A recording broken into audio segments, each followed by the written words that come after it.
Hello everyone, Johar. Welcome to JCERT digi school. JCERT के डिजी school में आपका स्वागत है। आज हम क्लास 6 का poem I saw a new world का बुक एक्सरसाइजेस स्टार्ट करेंगे। So now let's begin. First is answer the following questions and the first question is right any three things that poet saw in his dream. कोई भी 3 चीज़ों के बारे में लिखिए जो पोएट अपने सपने में देखते हैं। And the answer is the poet saw that all the people looked like the same. There was no child, no mother, and nobody laughed or cried. Poet सपने में देखते हैं कि everybody means all the people look like the same. जितने भी इंसान थे वे सब एक जैसे लग रहे थे। कोई भी बच्चा नहीं था, कोई माँ नहीं थी। Nobody laughed or cried. ना कोई हंसते थे और ना कोई रोते थे। मीन्स सब कुछ सेम था, एक जैसा था। Next, question number 2. In what type of world does the poet want to live? Poet कैसे world में रहना चाहते हैं? Answer.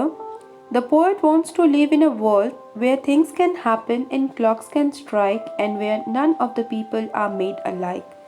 Poet एक ऐसी दुनिया में रहना चाहते हैं, एक ऐसे वर्ल्ड में रहना चाहते हैं where things can happen, जहाँ पे चीज़ें होगी, चेंजेस होंगे एंड क्लॉक्स कैन स्ट्राइक, घड़ी जो है वो चलेगी, घड़ी की आवाज़ होगी and where none of the people are made alike, और जहाँ पे कोई भी इंसान एक जैसा नहीं बनाया जाएगा।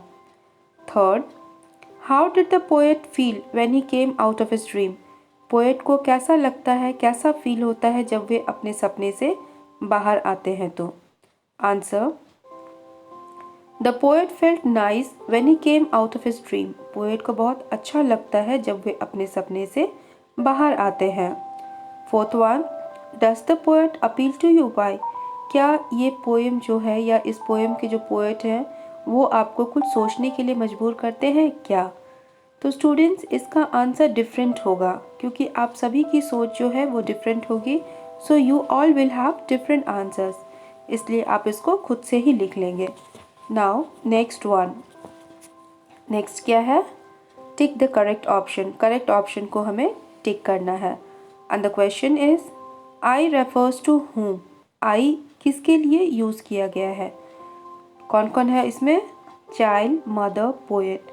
तो स्टूडेंट्स हम सभी जानते हैं कि ये पोएम जो है पोएट खुद के बारे में लिखते हैं क्योंकि उन्होंने एक ड्रीम देखा था। तो आंसर क्या होगा? I refers to poet. Second one, what does ने मीन हियर। ने का मतलब क्या होगा? Far, near, away. तो ने का मतलब होगा near. Next one, what will be the opposite of nice. Nice का ऑपोजिट क्या होगा? Always, Neiphiu, bad. नाइस का मतलब अच्छा होता है, तो answer will be bad. Next one, read the following lines and answer the question that follows. Lines को आप पढ़िए, उसके बाद आप क्वेश्चन का आंसर दीजिए and the line is nobody laughed, nobody wept, nobody grew weary, so none slept. ना कोई हंसते थे, ना कोई रोते थे, ना कोई थकते थे और इसलिए कोई सोते भी नहीं थे। And the question is who are the nobody mention above. यहाँ पे नोबडी कौन है, किसके लिए यूज हुआ है? Nobody mentioned above are the people whom the poet saw in his dream. Nobody कौन है? वो इंसान है, वो people हैं जिन्हें कि पोएट अपने सपने में देखते हैं।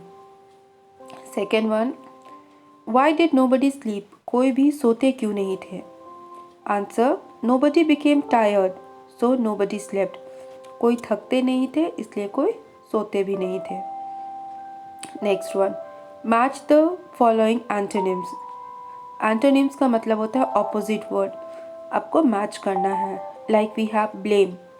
ब्लेम का मतलब होता है आरोप लगाना, तो इसका ऑपोजिट क्या होगा? प्रेज। डेड का अलाइव, अलाइक का डिफरेंट, अनफिट का फिट, लव का हेट। तो स्टूडेंट्स इसको आप खुद से अपनी कॉपी में बना लेंगे। Now next is right all pairs of rhyming words from the poem. Poem में जितने भी राइमिंग वर्ड्स हैं वो आपको खुद से लिखना है। तो देयर इज़ अ क्वेश्चन कि राइमिंग वर्ड्स क्या होता है? राइमिंग वर्ड्स वो वर्ड्स होते हैं जिनका कि सिमिलर एंडिंग साउंड होता है। means words having similar ending sound are called rhyming words. We have 4 lines from the poem. I saw a new world in my dream, where all the folks alike did seem. There was no child, there was no mother, there was no change, there was no other. तो आप first line का जो last word है dream, इसके बाद second line का last word seem, इनको जब हम पढ़ते हैं तो क्या होता है, dream and seem means these two words have similar ending sound, इसलिए ये दोनों क्या हैं, राइमिंग वर्ड्स हैं। इसी तरह से mother, other, they are rhyming words. तो आपको पूरे पोएम को फिर से पढ़ लेना है और राइमिंग वर्ड्स को चूज करके अपने कॉपी में लिख लेना है। Now there is a work for you. Recite the poem before the class with proper intonation. Poem को आप अपनी क्लास में इसको अच्छे से पढ़ेंगे, रिसाइट करेंगे। Hope you all can do. Thank you.